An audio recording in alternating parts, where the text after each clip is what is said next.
What is vertical tillage? Perhaps better stated, what is true vertical tillage? The basic concept is to work the soil vertically, avoiding the addition of horizontal layers or density changes that will impede root growth and water infiltration. The concept is actually quite simple, but the execution can be challenging. The following video will explain what a vertical tillage tool has to do to improve yields, as well as what constitutes a true vertical tillage machine. A plant's root system regulates its overall health. When a seed sprouts, the soil density determines the diameter of the roots. When roots reach an obstruction, the roots will turn and continue to grow sideways.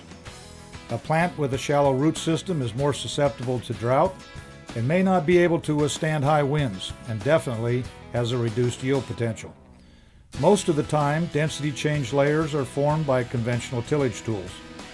As a horizontal or conventional tillage tool is pulled through the ground, it shears the soil, resulting in a lower density above the shear plane and a higher density below. This creates a density change that becomes a barrier to root growth. The soil probe can be utilized to identify these layers. Push the soil probe into the ground through the layers, then gently pull the probe back up. The ball will catch on the bottom of the layer and will show you where the layer is. Another method is to spade a hole, then shave a 2-inch thick piece from the side. Hit the back of the shovel and the layers will appear like magic. You can also see the density change in the roots of growing crops. Notice how the roots spread out. Most of the time they are pointing at the problem. You guessed it, you. Many say no-till and time alone will correct these problems, but independent research shows that that is not the case. To prove this, we took 3 split 30-gallon barrels and drove them into the ground 5 inches, 46 feet apart. The center one was in 10-year-old no-till. The right one was in the same 10-year-old no-till that had been subsoiled with a Great Plains subsoiler and turbo-tilled 10 months earlier. The left barrel was also in the same 10-year-old no-till, but had been subsoiled with a Great Plains subsoiler and turbo-tilled 22 months earlier. Then we poured a 5-gallon bucket of water into each barrel to simulate a 3.5-inch rain. Using a stopwatch, we measured the amount of time it took for the soil to absorb the water. The no-till barrel had 2.5 inches of water at 1 hour and over 3/4 of an inch of water after 2 hours.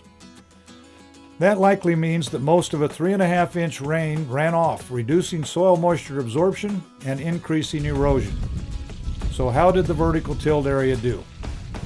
Both the 1- and 2-year-old subsoiled areas absorbed the entire 3.5 inches in less than 15 minutes.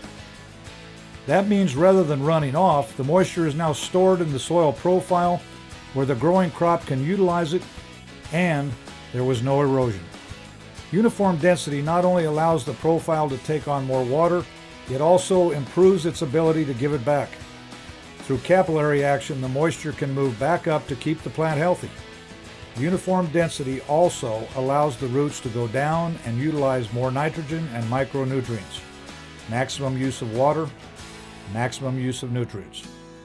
Ask yourself, if a layer keeps roots from penetrating it, then how will the plant reach the nutrients trapped below? The answer? It won't. Once these layers are present, it is almost certain that they will remain until they are mechanically removed. So what is needed to remove these layers?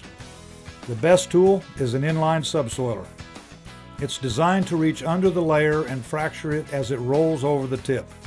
When this tool is functioning correctly, it is approximately 2 inches below the layer, rolling the soil over the points in a wave with no blowout. For a 30-inch spacing machine, this is 13 to 15 inches in depth. And for a 24-inch machine, this is 10 to 12 inches.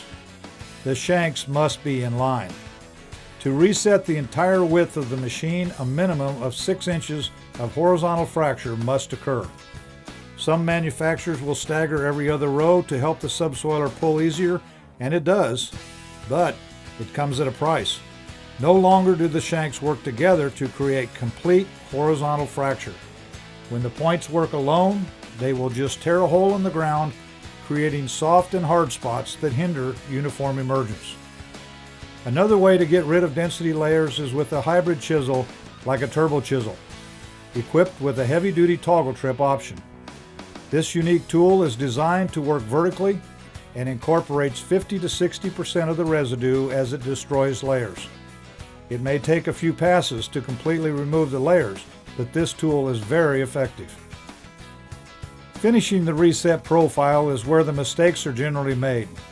Once a uniform profile is achieved, special care is needed to keep it that way. The problem is that many of the tools being sold as vertical finish tools are simply high-speed discs. If a tool that has a shovel or cup blade is used just one time, the effects of a vertical tillage profile will have likely been erased. The time and fuel spent subsoiling will have been wasted. Any tool that shears the soil will create a density change layer. The action of these tools compresses the soil, passing under the blade, and the soil above is lifted and rolled. Gang-equipped tools running concave discs are notorious for creating density changes. This recent side-by-side comparison shows seed beds created by a turbo-till and a competitive gang-style vertical tool. The ridges left by the competitive tool can be clearly seen. Notice how the low concavity blades simply result in incomplete cutout and create a rumble strip for the planter to negotiate. As we look across the tool, notice the inconsistent depth of tillage and unevenness of the soil surface. You will also see many clods created by the compression of the soil. This is not the seed bed that you are looking for. Only a tool that enters and leaves the ground vertically qualifies as a true vertical tillage tool.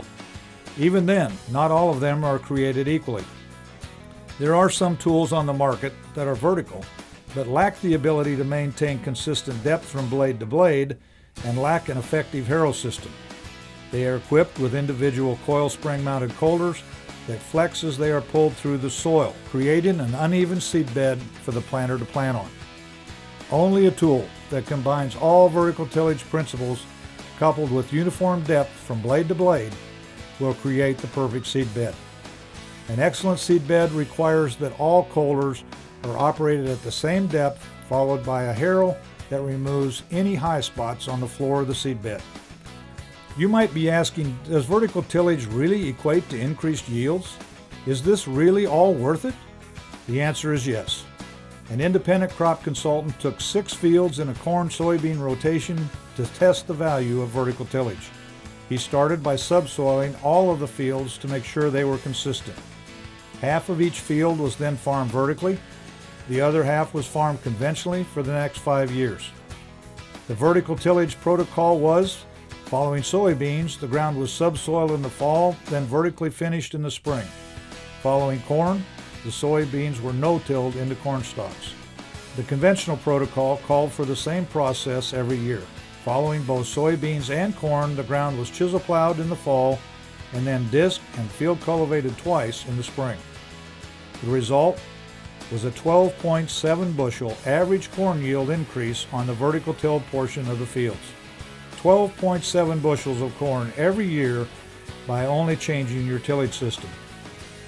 Once the 5-year study was completed, the question was asked, how would just one pass from a field cultivator affect the vertical tilled side? So they took 3 of the vertical tilled plots and continued to farm them vertically with one exception. Half of the plot was treated with one pass from a field cultivator. This process put a density change layer 3.5 to 4 inches deep that resulted in a 6 to 26 bushel reduction in corn yield depending on the soil type from just one pass of a horizontal finish tool. The bottom line is that your tillage practice determines the amount of soil profile that is usable by your crop.